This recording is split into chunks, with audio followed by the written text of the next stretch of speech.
Frankenstein by Mary Shelley. Epilogue. Walton in continuation. August the 26th, 1797. You have read this strange and terrific story, Margaret, and do you not feel your blood congeal with horror like that which even now curdles mine? Sometimes, seized with sudden agony, he could not continue his tale. At others, his voice broken, yet piercing, uttered with difficulty the words so replete with anguish.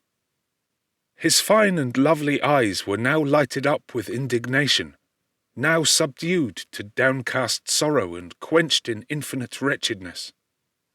Sometimes he commanded his countenance and tones and related the most horrible incidents with a tranquil voice, suppressing every mark of agitation. Then, like a volcano bursting forth, his face would suddenly change to an expression of the wildest rage, as he shrieked out imprecations on his persecutor. His tale is connected and told with an appearance of the simplest truth. Yet I own to you that the letters of Felix and Safie which he showed me brought to me a greater conviction of the truth of his narrative than his asseverations, however earnest and connected. Such a monster has, then, really existence. I cannot doubt it, yet I am lost in surprise and admiration. Sometimes I endeavoured to gain from Frankenstein the particulars of his creature's formation, but on this point he was impenetrable. "Are you mad, my friend?" said he. "Or whither does your senseless curiosity lead you? Would you also create for yourself and the world a demoniacal enemy? Peace, peace. Learn my miseries and do not seek to increase your own." Frankenstein discovered that I made notes concerning his history. He asked to see them, and then himself corrected and augmented them in many places, but principally in giving the life and spirit to the conversations he held with his enemy. "Since you have preserved my narration," said he, "I would not that a mutilated one should go down to posterity." Thus has a week passed away, while I have listened to the strangest tale that ever imagination formed. My thoughts and every feeling of my soul have been drunk up by the interest for my guest which this tale and his own elevated and gentle manners have created. I wish to soothe him, yet can I counsel one so infinitely miserable, so destitute of every hope of consolation, to live? Oh, no! The only joy that he can now know will be when he composes his shattered spirit to peace and death. Yet he enjoys one comfort, the offspring of solitude and delirium. He believes that when in dreams he holds converse with his friends, and derives from that communion consolation for his miseries or excitements to his vengeance, that they are not the creations of his fancy, but the beings themselves who visit him from the regions of a remote world. This faith gives a solemnity to his reveries that render them to me almost as imposing and interesting as truth. Our conversations are not always confined to his own history and misfortunes. On every point of general literature he displays unbounded knowledge and a quick and piercing apprehension. His eloquence is forcible and touching, nor can I hear him when he relates a pathetic incident, or endeavours to move the passions of pity or love without tears. What a glorious creature must he have been in the days of his prosperity, when he is thus noble and godlike in ruin! He seems to feel his own worth and the greatness of his fall. "When younger," said he, "I believed myself destined for some great enterprise. My feelings are profound, but I possessed a coolness of judgment that fitted me for illustrious achievements. This sentiment of the worth of my nature supported me when others would have been oppressed, for I deemed it criminal to throw away in useless grief those talents that might be useful to my fellow creatures. When I reflected on the work I had completed, no less a one than the creation of a sensitive and rational animal. I could not rank myself with the herd of common projectors.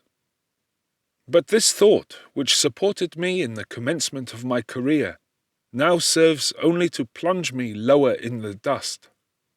All my speculations and hopes are as nothing, and like the archangel who aspired to omnipotence, I am chained in an eternal hell.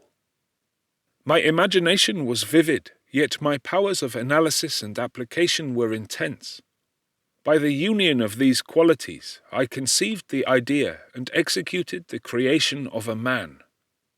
Even now, I cannot recollect without passion my reveries while the work was incomplete. I trod heaven in my thoughts, now exulting in my powers, now burning with the idea of their effects. From my infancy, I was imbued with high hopes and a lofty ambition. But how am I sunk? Oh, my friend, if you had known me as I once was, you would not recognize me in this state of degradation. Despondency rarely visited my heart. A high destiny seemed to bear me on until I fell, never, never again to rise. Must I then lose this admirable being? I have longed for a friend. I have sought one who would sympathize with and love me. Behold, on these desert seas I have found such a one, but I fear I have gained him only to know his value and lose him. I would reconcile him to life, but he repulses the idea. I thank you, Walton, he said, for your kind intentions towards so miserable a wretch. But when you speak of new ties and fresh affections, think you that any can replace those who are gone? Can any man be to me as Clerval was, or any woman another Elizabeth? Even where the affections are not strongly moved by any superior excellence, the companions of our childhood always possess a certain power over our minds, which hardly any later friend can obtain.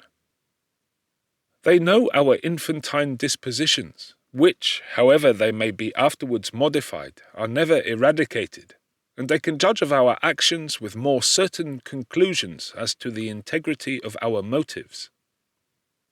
A sister or a brother can never, unless indeed such symptoms have been shown early, suspect the other of fraud or false dealing, when another friend, however strongly he may be attached, may, in spite of himself, be contemplated with suspicion. But I enjoyed friends, dear not only through habit and association, but from their own merits. And wherever I am, the soothing voice of my Elizabeth and the conversation of Clerval will be ever whispered in my ear. They are dead, and but one feeling in such a solitude can persuade me to preserve my life.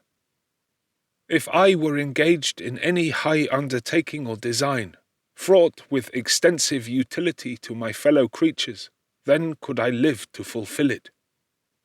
But such is not my destiny. I must pursue and destroy the being to whom I gave existence. Then my lot on earth will be fulfilled, and I may die. September the 2nd. My beloved sister, I write to you encompassed by peril and ignorant whether I am ever doomed to see again dear England and the dearer friends that inhabit it. I am surrounded by mountains of ice which admit of no escape and threaten every moment to crush my vessel. The brave fellows whom I have persuaded to be my companions look towards me for aid, but I have none to bestow. There is something terribly appalling in our situation, yet my courage and hopes do not desert me. Yet it is terrible to reflect that the lives of all these men are endangered through me. If we are lost, my mad schemes are the cause. And what, Margaret, will be the state of your mind? You will not hear of my destruction, and you will anxiously await my return. Years will pass, and you will have visitings of despair, and yet be tortured by hope. Oh, my beloved sister, the sickening failing of your heartfelt expectations is, in prospect, more terrible to me than my own death. But you have a husband and lovely children. You may be happy. Heaven bless you and make you so. My unfortunate guest regards me with the tenderest compassion. He endeavours to fill me with hope, and talks as if life were a possession which he valued. He reminds me how often the same accidents have happened to other navigators who have attempted this sea, and in spite of myself, he fills me with cheerful auguries. Even the sailors feel the power of his eloquence. When he speaks, they no longer despair. He rouses their energies, and while they hear his voice, they believe these vast mountains of ice are molehills which will vanish before the resolutions of man. These feelings are transitory.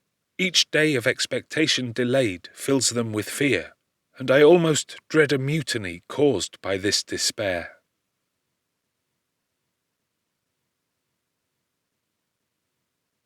September the 5th. A scene has just passed of such uncommon interest that although it is highly probable that these papers may never reach you, yet I cannot forbear recording it. We are still surrounded by mountains of ice, still in imminent danger of being crushed in their conflict. The cold is excessive, and many of my unfortunate comrades have already found a grave amidst this scene of desolation. Frankenstein has daily declined in health. A feverish fire still glimmers in his eyes, but he is exhausted. And when suddenly roused to any exertion, he speedily sinks again into apparent lifelessness. I mentioned in my last letter the fears I entertained of a mutiny.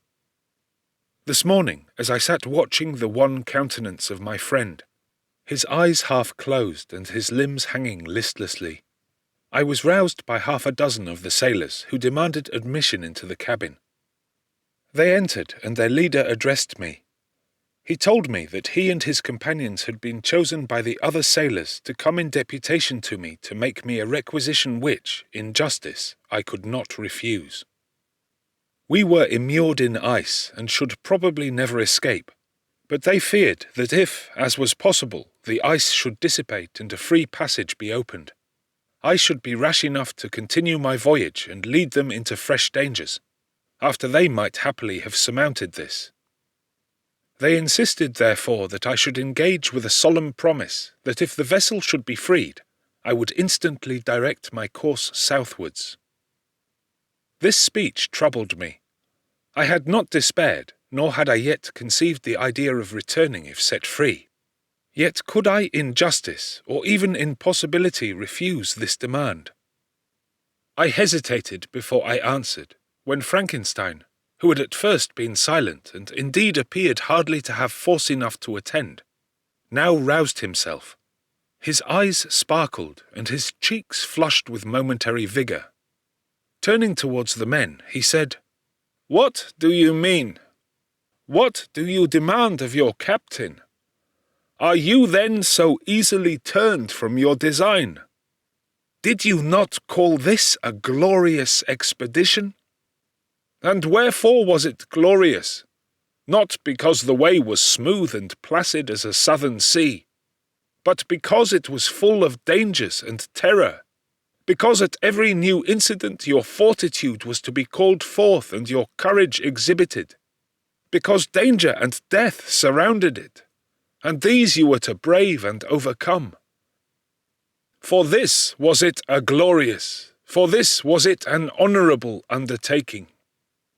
You were hereafter to be hailed as the benefactors of your species, your names adored as belonging to brave men who encountered death for honour and the benefit of mankind.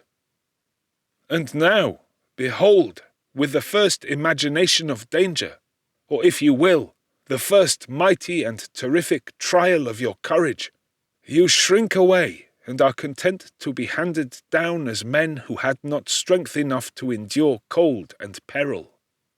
And so, poor souls, they were chilly and returned to their warm firesides. Why, that requires not this preparation. Ye need not have come thus far and dragged your captain to the shame of a defeat, merely to prove yourselves cowards. Oh, be men, or be more than men. Be steady to your purposes and firm as a rock. This ice is not made of such stuff as your hearts may be. It is mutable and cannot withstand you if you say that it shall not. Do not return to your families with the stigma of disgrace marked on your brows. Return as heroes who have fought and conquered, and who know not what it is to turn their backs on the foe. He spoke this with a voice so modulated to the different feelings expressed in his speech, with an eye so full of lofty design and heroism, that can you wonder that these men were moved? They looked at one another and were unable to reply. I spoke. I told them to retire and consider of what had been said, that I would not lead them farther north if they strenuously desired the contrary, but that I hoped that, with reflection, their courage would return. They retired, and I turned towards my friend, but he was sunk in languor and almost deprived of life. How all this will terminate, I know not, but I had rather die than return shamefully my purpose unfulfilled. Yet I fear such will be my fate. The men, unsupported by ideas of glory and honour, can never willingly continue to endure their present hardships.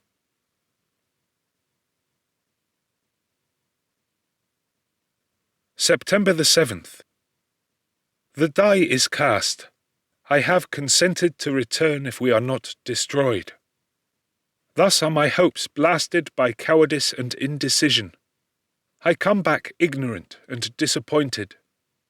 It requires more philosophy than I possess to bear this injustice with patience. September the 12th. It is past. I am returning to England. I have lost my hopes of utility and glory. I have lost my friend. But I will endeavour to detail these bitter circumstances to you, my dear sister. And while I am wafted towards England and towards you, I will not despond. September the 9th, the ice began to move, and roarings like thunder were heard at a distance as the islands split and cracked in every direction.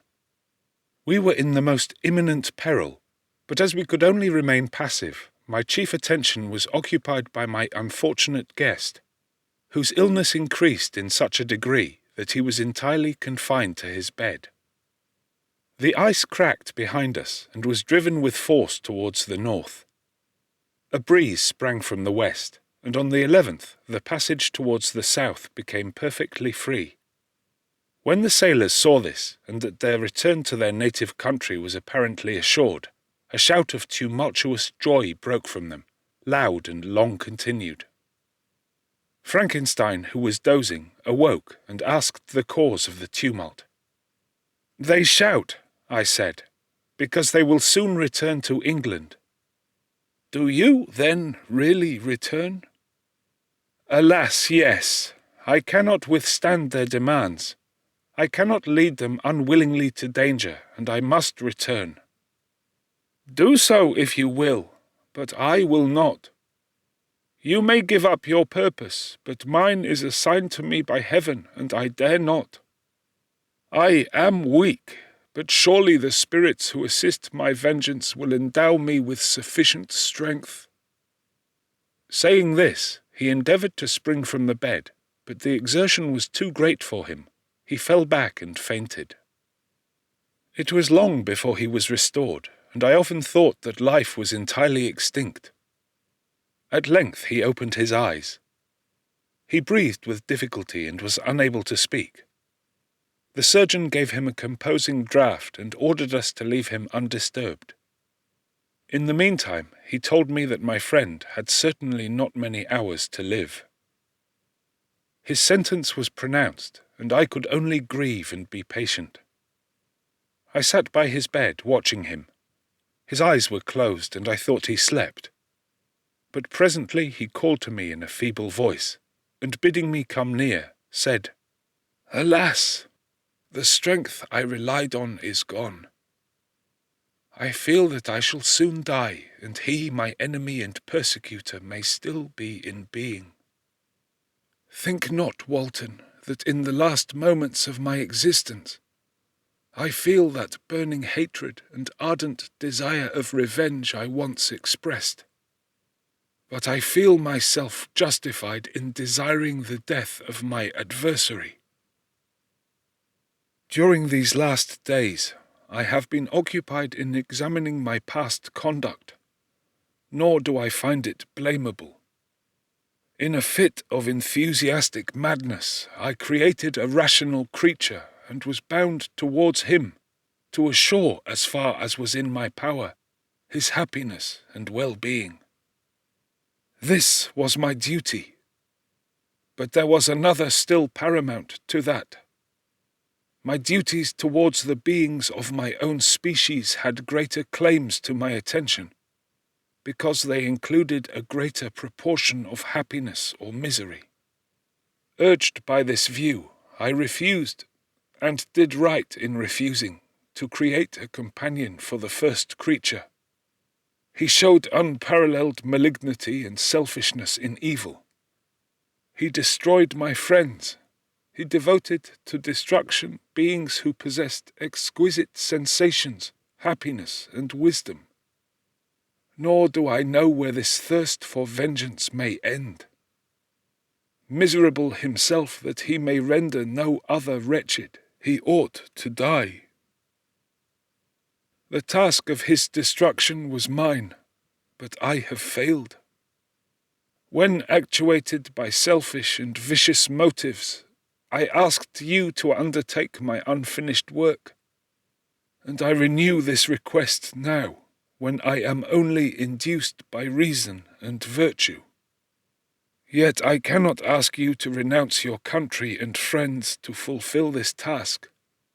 And now that you are returning to England, you will have little chance of meeting with him. But the consideration of these points, and the well-balancing of what you may esteem your duties, I leave to you. My judgment and ideas are already disturbed by the near approach of death. I dare not ask you to do what I think right, for I may still be misled by passion. That he should live to be an instrument of mischief disturbs me.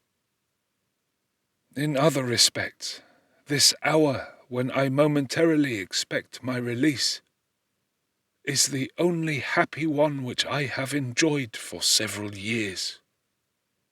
The forms of the beloved dead flit before me, and I hasten to their arms.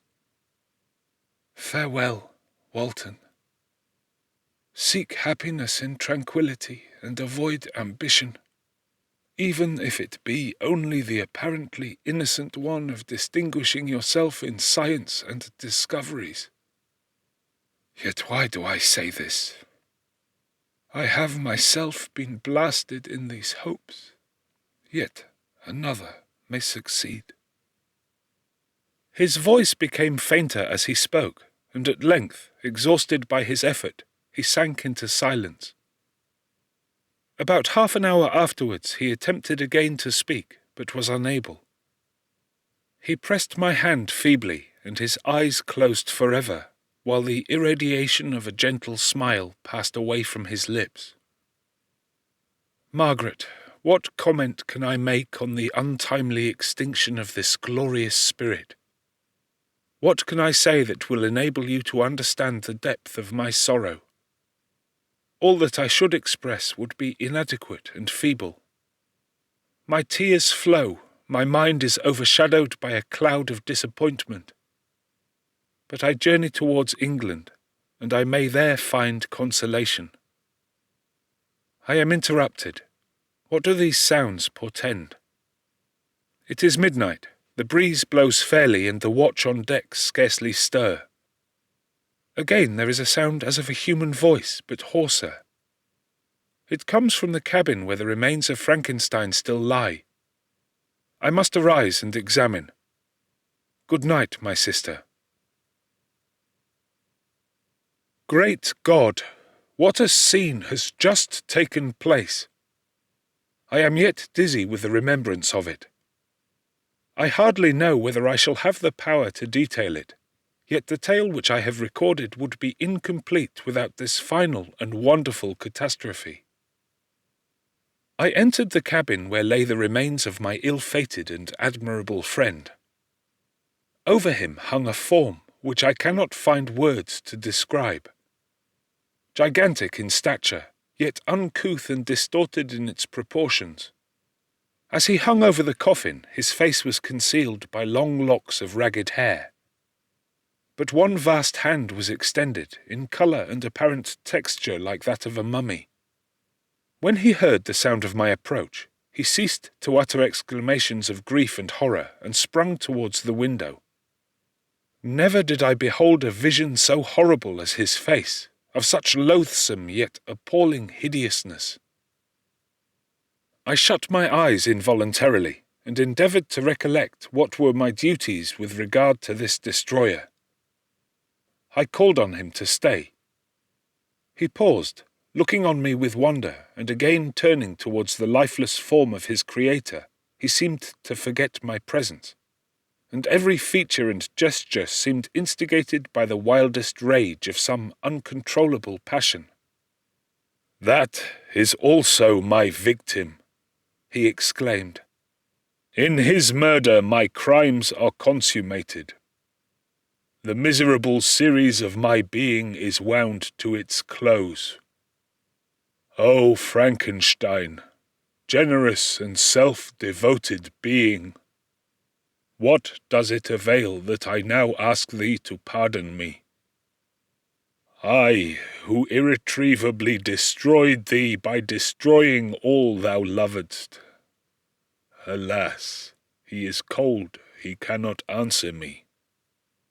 His voice seemed suffocated, and my first impulses, which had suggested to me the duty of obeying the dying request of my friend in destroying his enemy, were now suspended by a mixture of curiosity and compassion. I approached this tremendous being. I dared not again raise my eyes to his face. There was something so scaring and unearthly in his ugliness. I attempted to speak, but the words died away on my lips. The monster continued to utter wild and incoherent self-reproaches. At length I gathered resolution to address him in a pause of the tempest of his passion. "Your repentance," I said, "is now superfluous. If you had listened to the voice of conscience and heeded the stings of remorse before you had urged your diabolical vengeance to this extremity, Frankenstein would yet have lived." "And do you dream?" said the demon. "Do you think that I was then dead to agony and remorse? He continued, pointing to the corpse, he suffered not in the consummation of the deed. Oh, not the 10,000th portion of the anguish that was mine during the lingering detail of its execution. A frightful selfishness hurried me on while my heart was poisoned with remorse. Think you that the groans of Clerval were music to my ears? My heart was fashioned to be susceptible of love and sympathy, and when wrenched by misery to vice and hatred, it did not endure the violence of the change without torture such as you cannot even imagine. After the murder of Clerval, I returned to Switzerland, heartbroken and overcome. I pitied Frankenstein. My pity amounted to horror. I abhorred myself. But when I discovered that he, the author at once of my existence and of its unspeakable torments, dared to hope for happiness, that while he accumulated wretchedness and despair upon me, he sought his own enjoyment in feelings and passions, from the indulgence of which I was forever barred. Then, impotent envy and bitter indignation filled me with an insatiable thirst for vengeance. I recollected my threat and resolved that it should be accomplished. I knew that I was preparing for myself a deadly torture, but I was the slave, not the master of an impulse which I detested, yet could not disobey. Yet when she died, nay, then I was not miserable. I had cast off all feeling, subdued all anguish to riot in the excess of my despair. Evil thenceforth became my good. Urged thus far, I had no choice but to adapt my nature to an element which I had willingly chosen. The completion of my demoniacal design became an insatiable passion. And now it is ended. There is my last victim. I was at first touched by the expressions of his misery. Yet when I called to mind what Frankenstein had said of his powers of eloquence and persuasion, and when I again cast my eyes on the lifeless form of my friend, indignation was rekindled within me. "Wretch," I said, "it is well that you come here to whine over the desolation that you have made. You throw a torch into a pile of buildings, and when they are consumed, you sit among the ruins and lament the fall. Hypocritical fiend! If he whom you mourn still lived, still would he be the object, again would he become the prey of your accursed vengeance. It is not pity that you feel. You lament only because the victim of your malignity is withdrawn from your power." "Oh, it is not thus, not thus," interrupted the being. "Yet such must be the impression conveyed to you by what appears to be the purport of my actions. Yet I seek not a fellow feeling in my misery. No sympathy may I ever find. When I first sought it, it was the love of virtue, the feelings of happiness and affection with which my whole being overflowed that I wished to be participated. But now that virtue has become to me a shadow, and that happiness and affection are turned into bitter and loathing despair. In what should I seek for sympathy? I am content to suffer alone while my sufferings shall endure. When I die, I am well satisfied that abhorrence and opprobrium should load my memory. Once my fancy was soothed with dreams of virtue, of fame, and of enjoyment. Once I falsely hoped to meet with beings who, pardoning my outward form, would love me for the excellent qualities which I was capable of unfolding. I was nourished with high thoughts of honour and devotion. But now crime has degraded me beneath the meanest animal. No guilt, no mischief, no malignity, no misery can be found comparable to mine. When I run over the frightful catalogue of my sins, I cannot believe that I am the same creature, whose thoughts were once filled with the sublime and transcendent visions of the beauty and the majesty of goodness. But it is even so. The fallen angel becomes a malignant devil. Yet even that enemy of God and man had friends and associates in his desolation. I am alone. You, who call Frankenstein your friend, seem to have a knowledge of my crimes and his misfortunes. But in the detail which he gave you of them, he could not sum up the hours and months of misery which I endured wasting in impotent passions. For while I destroyed his hopes, I did not satisfy my own desires.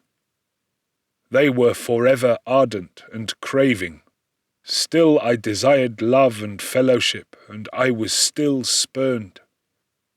Was there no injustice in this? Am I to be thought the only criminal when all humankind sinned against me? Why do you not hate Felix, who drove his friend from his door with contumely? Why do you not execrate the rustic who sought to destroy the saviour of his child? Nay, these are virtuous and immaculate beings. I, the miserable and the abandoned, am an abortion to be spurned at and kicked and trampled on. Even now my blood boils at the recollection of this injustice. But it is true that I am a wretch. I have murdered the lovely and the helpless. I have strangled the innocent as they slept, and grasped to death his throat who never injured me or any other living thing. I have devoted my Creator, the select specimen of all that is worthy of love and admiration among men, to misery. I have pursued him even to that irremediable ruin. There he lies, white and cold in death. You hate me, but your abhorrence cannot equal that with which I regard myself. I look on the hands which executed the deed. I think on the heart in which the imagination of it was conceived, and long for the moment when these hands will meet my eyes, when that imagination will haunt my thoughts no more. Fear not that I shall be the instrument of future mischief. My work is nearly complete. Neither yours nor any man's death is needed to consummate the series of my being and accomplish that which must be done. But it requires my own. Do not think that I shall be slow to perform this sacrifice.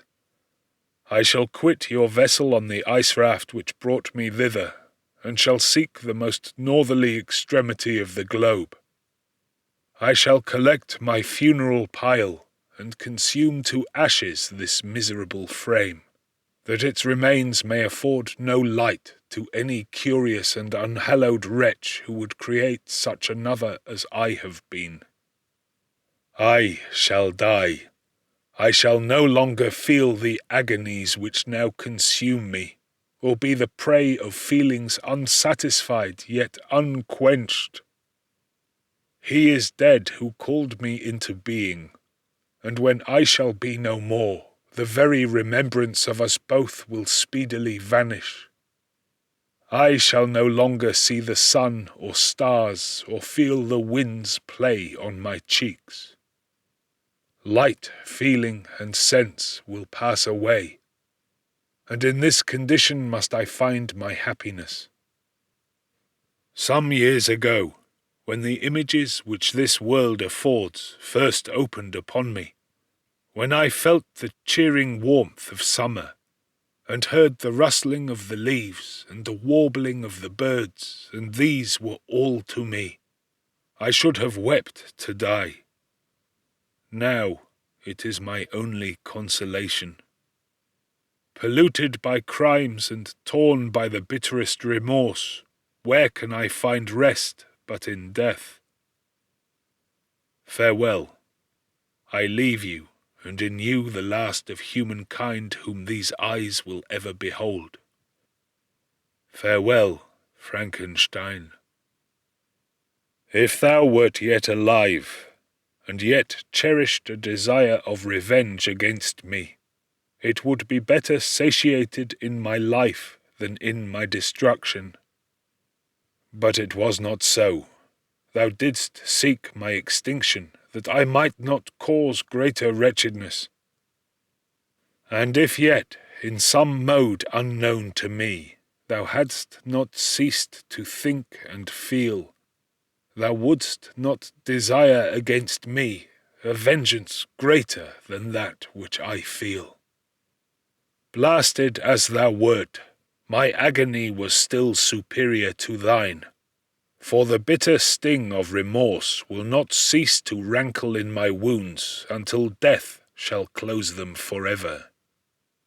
But soon, he cried with sad and solemn enthusiasm, I shall die, and what I now feel be no longer felt.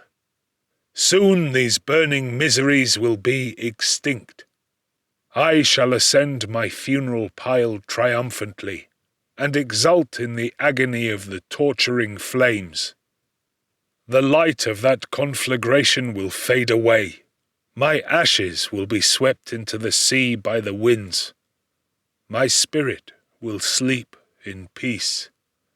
Or if it thinks, it will not surely think thus. Farewell. He sprang from the cabin window as he said this, upon the ice raft which lay close to the vessel. He was soon borne away by the waves, and lost in darkness and distance.